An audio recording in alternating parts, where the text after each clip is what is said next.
Thank you again for being here. So I started a question, and then I asked the audience if they have anything to just raise their hand and ask. What was your relationship with Sesame Street as you grew up? I watched Sesame Street as a child, as many people did, and I was a little bit on the early side. I was a little bit older than most of the kids, I think, when Sesame came out, but I was certainly aware of it throughout my childhood and aware of all the characters. And actually, as an adult, I was lucky enough to direct some segments for Sesame Street, the television show, which was pretty fantastic. And that's the way you entered the project and the adaptation of Mike Davis' book, because this documentary is an adaptation of his book or inspired by his book on Sesame Street, correct? Yes, this was based on Michael Davis's book, Street Gang, The Complete History of Sesame Street. And I was lucky enough to direct a music video with Ernie. And when I finished when we wrapped the shoot, I posted a picture of Ernie and me on Facebook. And Trevor Crafts, who was the executive producer of this film, who had optioned the book, saw the picture of Ernie and I on Facebook, and we've known each other for 20 years. And he was looking for a director for this documentary and got in touch with me, and the rest was history. So that was really a wonderful thing. But by watching your documentary, you know, and listening to the stories and, you know, in the clips, you really are struck on how experimental the show would be. It was so innovative from a television stand. There was nothing like it on television at the time, right? There had been nothing like this program ever before. Not only the integrated cast, but the writers came from late night television comedy. The musicians were the best studio musicians in New York City, the Sesame Street Band. The writing was, it was social satire. It was sharp comedy. You know, they were aiming for adults. And it was kind of amazing to me, researching for this film, to realize that that it was on such a sophisticated level and pushing so many boundaries with society. You speak about the integrated cast. There's a line in the film that I really like when one of the people referring to the, you know, to it says, well, we didn't want to hit anyone in the head with it, we just showed it. And I think the simplicity and the directness is so much more affecting than, you know, preaching, and it's something that probably children relate to. Absolutely. I think just to see this idealized world where everyone lives in harmony and the races are just matter-of-factly living together is one of the things that made Sesame Street a place where we all wanted to be. I think this is why adults love this show still, and why people are reacting to this documentary, because it's touching something, I believe, that they've been carrying around for decades. And children, as you said, there is this idealization, but there is also a sense of reality to it. You know, it's like it's a city neighborhood, and there is something real about it. And it's interesting how children just immediately embrace it. I'm willing to bet that most of the children that saw Sesame Street, as you saw from the film, the creators were really aiming for children of color who lived in urban areas. And I'm willing to bet that most of the kids that tuned into Sesame Street had never seen a setting like this, had never seen a street like this, were not living in an integrated neighborhood. And even though it was a different reality, it was presented as the reality, and everyone just took it that way. And I think that was kind of brilliant on their part. It feels like this show would only be possible on public television, but I'm wondering if the rest of the TV industry embraced it immediately. What was the reaction of the net, you know, of the main networks? I mean, how was the rest of the, you know, there was some great television made at the time, but nothing like this one.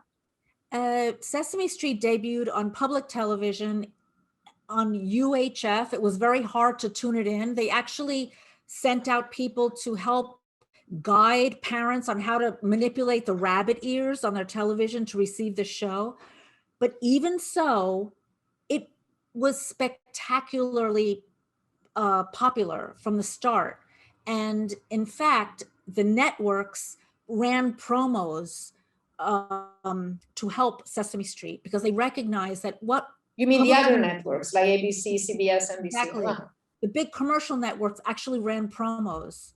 And the episode of Mr. Hooper's death, which ran on Thanksgiving Day, because the producers knew that that was a day when parents and children would watch together for sure. The networks, the commercial networks ran promos about that upcoming episode. It was amazing how commercial television supported this project that was happening on public TV. I grew up in Italy, so I didn't grow up with Sesame Street.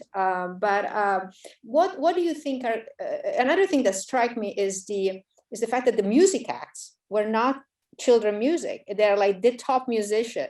Why this musician wanted to be on Sesame Street? Was there a cultural, empathy, or I mean, what was the from the start? B.B. King. I mean, it's not for kids. It's no. I mean, Johnny Cash. Yeah. You see, the biggest music acts, the biggest movie stars, the biggest athletes, even heads of state.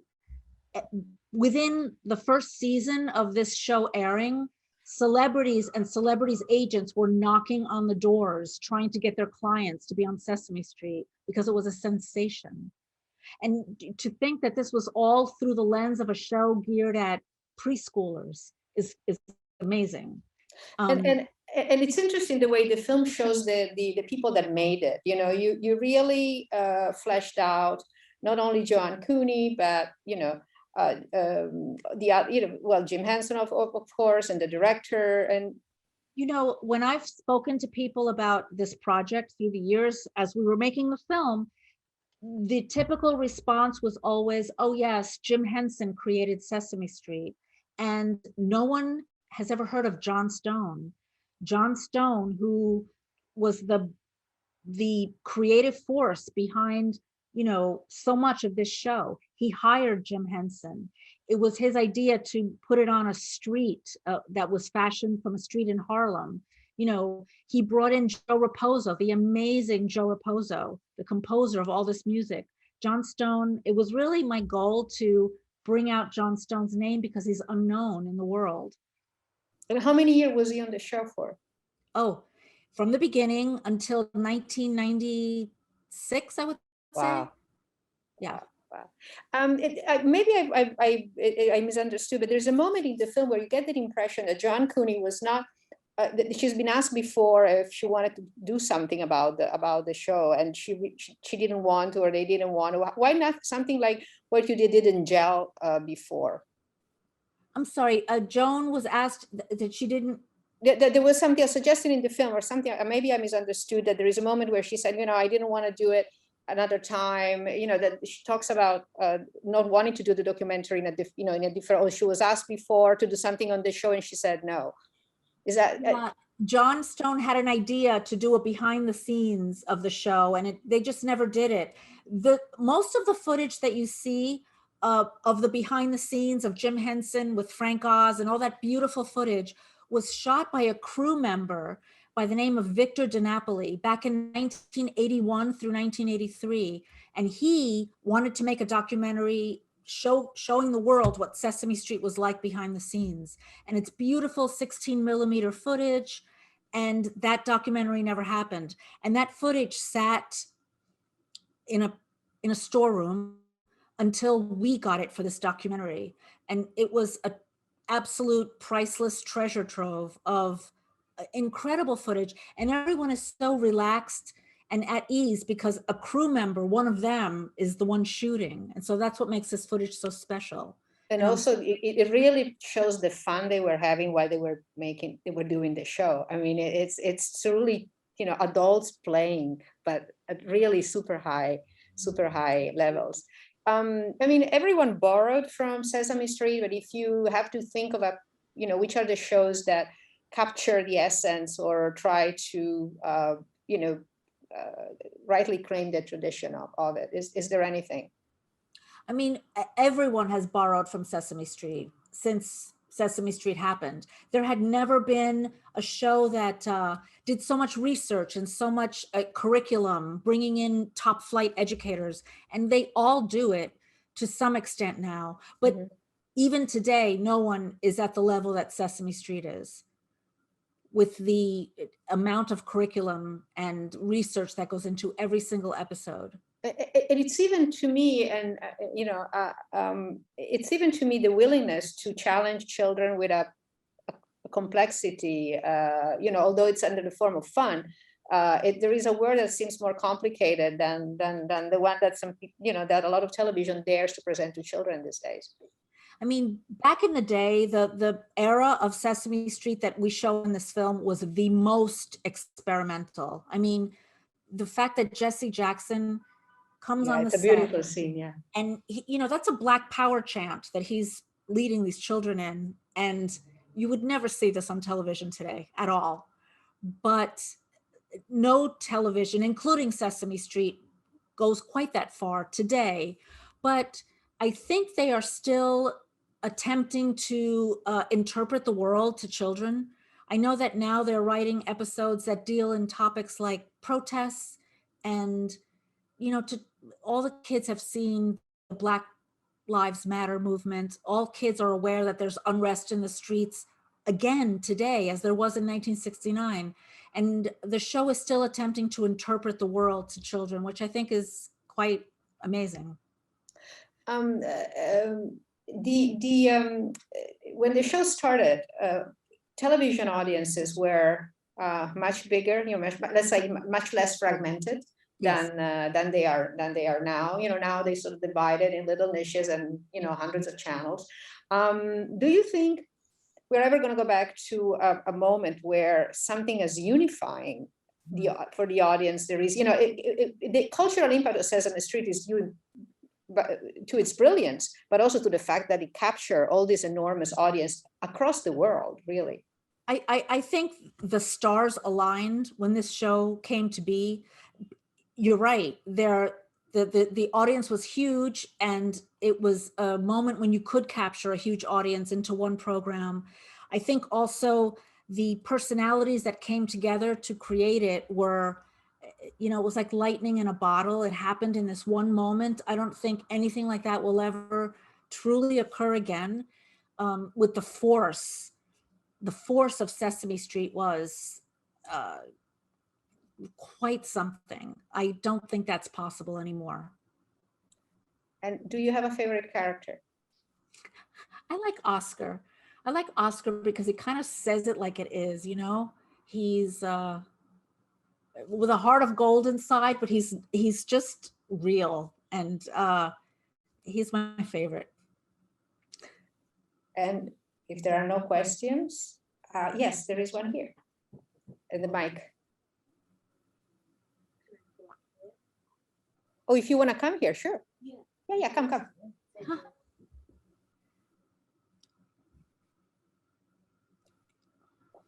I'll hold Thanks, perfect. Hi, Marilyn. Hello. Hi. Nice to meet you. Thank you so much for this incredibly beautifully crafted film, piece of work.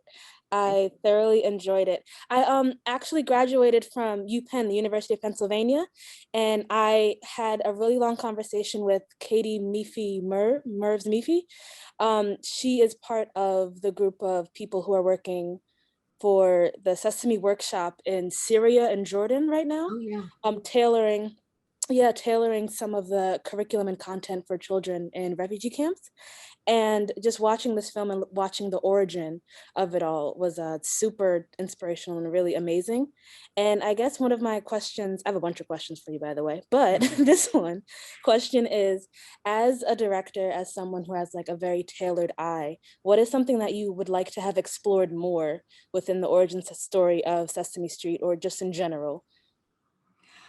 Well, I think that obviously in putting together a film like this, there was so much that we could not fit into the film.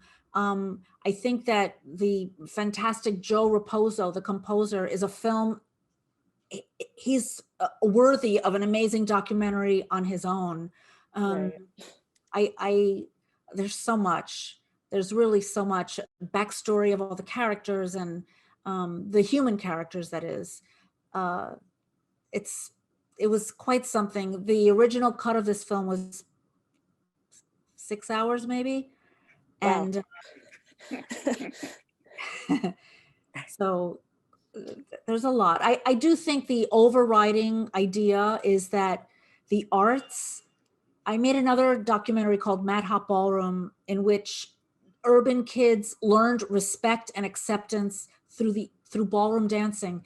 And I do think that art in all of its forms is one of the strongest forces for social good.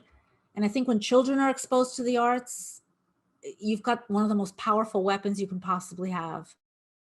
And I think to your point about the refugee camps in Syria, where Sesame Street is working with Muppets and with kids, it's just another testament to the fact that, art can really change the world. Right. I'm also a teacher, educator, and I was having a conversation with a colleague of mine about, I remember a couple years ago, there was a push to cut funding for the arts. And now all this funding is coming back for the arts because parents and educators and even politicians are saying that the arts are super important and a really incredible way to connect with students and families as well. And there was a little small clip in the film where there was one teacher that responded to one of the episodes of Sesame Street, and they said something like it's overstimulating, and this is not something for young minds. And I was just wondering about any pushback that you had heard of throughout the process of making this film. Like, is there any type of pushback that surprised you or popped up? There was a lot of pushback. This show was so groundbreaking and pushed so many boundaries that it was not only the racial integration that bothered people, but teachers were threatened because they felt that this was their job to teach counting and writing and reading. There were some teachers that were quite offended by the manner in which teaching was happening on this show. And like that woman says, she was objecting to Sesame Street as a whole, not just one episode. She thought it was way too, and other people have criticized Sesame Street for being too bombastic, too many things happening, but this was their way. And this was the 60s when they came out. They were fashioning it after popular culture in the 60s, with color and sound and editing. And they've slowed things down since then, but that's what it was then. Wow, yeah, thank you. My last question is about content. And I was just curious to know from your personal perspective, what is, I guess, one of the most challenging things that have been brought up on Sesame Street as a topic of conversation? And what do you foresee in the future as something that may be talked about or brought up in the future? I know you spoke about like the riots and protests and everything, but I was just wondering if you foresaw anything speaking with a lot of the people. I'm not really involved with the people that do Sesame Street now. Sometimes I do for them, but I know that they're tackling issues of race quite heavily. I'm not sure what content would be taboo for them to tackle. I think they try to tackle everything as intelligently as they can for kids. Back in the era when I was in the era that's depicted in the documentary, the Roosevelt Franklin character, for example, pushed a few buttons that, that sometimes they had to retreat a little bit. These visionaries who started Sesame Street, sometimes they had to pull it back a little bit because they were just throwing everything against the wall to see what would stick. It was completely experimental. And I think that's what's so fantastic about what they were doing. Yes, thank you so much for your answers and for being here with us. Thank you. Well, thank you, Marilyn. And I think this is all we have time for. And I hope that eventually we'll have you in person in Sag Harbor with another one of your projects. And in the meantime, we send you our best and thank you for the film. Thank you so much for having me.